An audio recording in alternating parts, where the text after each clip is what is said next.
So Triple H the other day on ESPN announced his retirement from wrestling, and it was a very emotional interview he had with Stephen A. Smith, where he told the story about how he was basically coughing up blood, and Stephanie told him to go to the hospital. Did several tests, and it turns out that his heart was failing. He was having heart failure, and that's terrifying.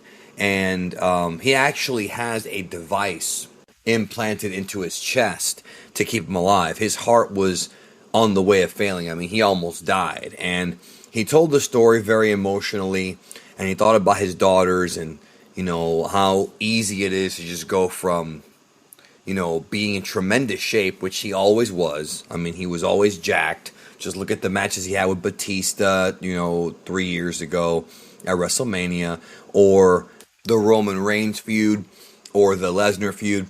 And he was always in great shape. I mean, he always seemed like he was in great shape.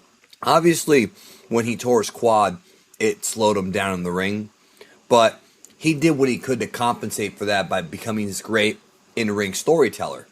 But when you go back and look at Triple H's career prior to that, I mean, the dude really did improve tremendously from when he first started. He started off on the mainstream as Terra Rising, Jean-Paul Levesque, and then came over to WWF as Hunter Hearst Helmsley. And he was on the mid-card for a while, but if you go back and look at his run from 99 to 2001 before the quad tear, look at all the great matches he had around that time period, not just on pay-per-views, but also on Raw and SmackDown. The dude, before getting his quad broken, was incredible. An incredible athlete, an incredible worker. And Triple H is a funny story because here's a guy who was a internet darling for a long time in the late 90s because people wanted him to get pushed. He was super over as DX. Like, he was a guy who people thought, even back then they thought that he should have been in Shawn Michaels' place as far as being the top guy in DX, which is interesting because, Shaw had a lot of personal problems back then, and as far as we've heard, Triple H never had any of that. So, interestingly enough, after that, when he made his comeback at the January 2002 Raw, in the Garden, he got a huge reaction, right? But shortly after that, later in the year, when he was awarded the Big Goldie World Heavyweight title, that began the hardcore wrestling fans' hatred of Triple H. He went on this, crazy run from '02 to '04 where he pretty much dominated the roster and killed so many guys on the way up, and it became like a running joke. He had this stranglehold in the world title, and a lot of fans checked out. And a lot of fans were angry because they felt like he was manipulating his way in. Because what happened was, while him marrying Stephanie started off as a TV angle, when they got close, it became a real thing. And he really wound up marrying her in 2003. He actually legitimately married her, legally and everything. So people would always talk about how he's the son-in-law of the boss, and he's, Stephanie's, husband and all that, and that's why he got so much power. And so for a long time, Triple H was pretty, scrutinized by a lot of the internet wrestling community. And then right around 05, 06, he came back and he started to help make new stars. He helped make Randy Orton. He helped make Batista. He helped make a few other guys. John Cena at WrestleMania 22. And he was trying to make up for the fact that he had the title for too long, or at least a lot of people felt like he was. And then you had a couple of DX reunions. But what I find interesting about Triple H is that for a very, very long time, he was despised by the internet wrestling community. I always felt he was a little bit overrated. But when I go back and I watch his work, he really wasn't. He really was pretty damn good. Very good, in fact. But what I was going to say was he went from being hated by the internet wrestling community to being proclaimed by the IWC that he should be the guy in charge because of all the work he did with NXT. Triple H took NXT in 2012, 2013, and he totally revamped it. He moved it to Orlando, and he took it away from Floor Championship Wrestling and started kind of producing these Wednesday night shows from Full Sail University. And Triple H's job at that point was to go around finding talent. He became a talent relations guy and a recruiter. And if you remember, the first couple of talents that he actually was responsible for bringing in was Sin Cara and Karma, who were tremendous choices because Awesome Kong had got a reputation for years of being a great female worker, and you know, Sin Cara is Mystico, who became one of the biggest draws in Mexico of the 2000s. So Triple H was kind of recruiting, people who he felt could be good. And then as time went by, he also would go in and he would recruit more guys from the indies.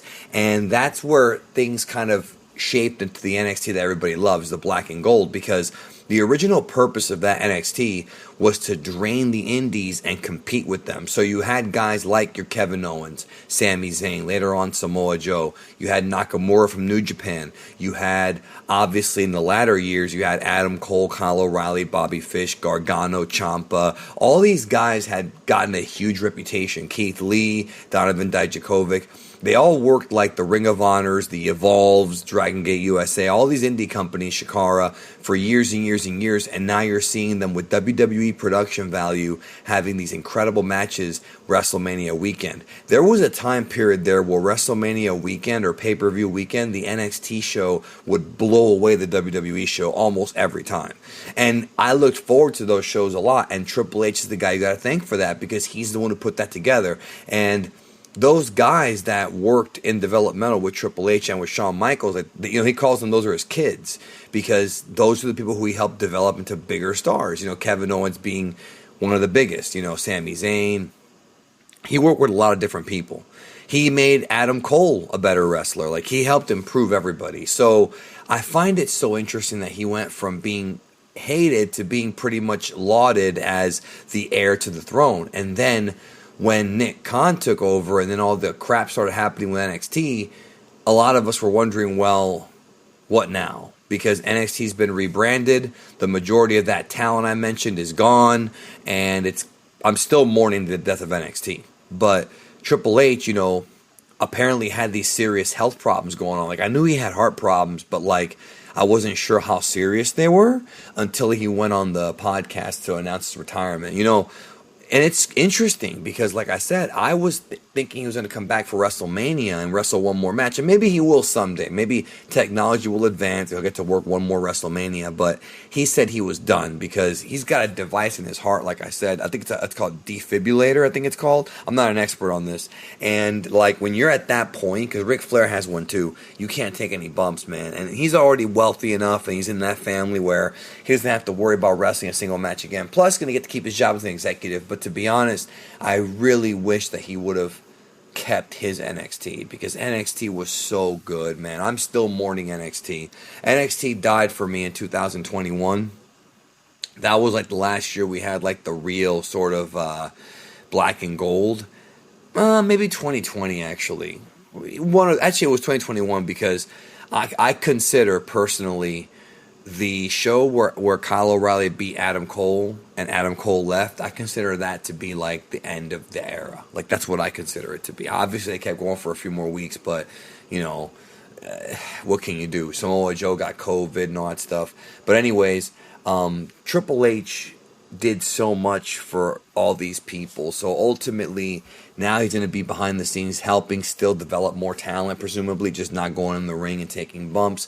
And really, he's got to do it because they teased a Triple H Rock match at one point, but if he can't wrestle anymore, he can't wrestle anymore, dude. You got to do what you can to be there for your daughters. But I wanted to do this video to reminisce on the career of Triple H. This guy went from getting squashed by the Ultimate Warrior at WrestleMania 12 to going on this crazy, WrestleMania, streak, not of winning matches, but of being in top matches. Because this dude was in top matches from WrestleMania 2000 up till, other than the quad tear years, every year he was in a big match. So yeah,